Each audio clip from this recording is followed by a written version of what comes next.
I believe in my neighbour, my fellow man, meeting up and struggling to understand our lives as best we can. The hall is a safe space where we can think, talk, learn, listen, laugh and dance. It brings out the best in us. So come along and see what we're doing with your own eyes. Don't be frightened. There is something evil hatching in that hall.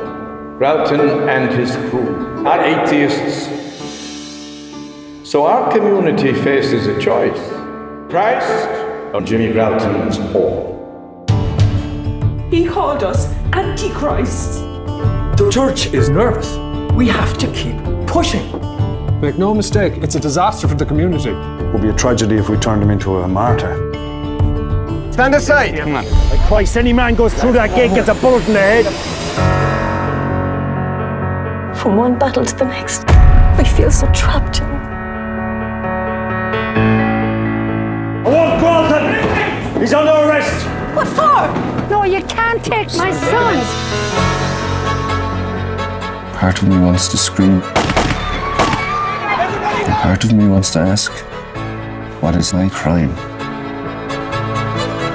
Why is an old tin hall so dangerous?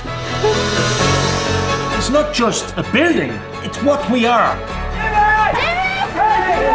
And we have to protect it. We presented the mayor with the letters of support from around the country. We need to take control of our lives again. To live and to celebrate, to dance as free human beings.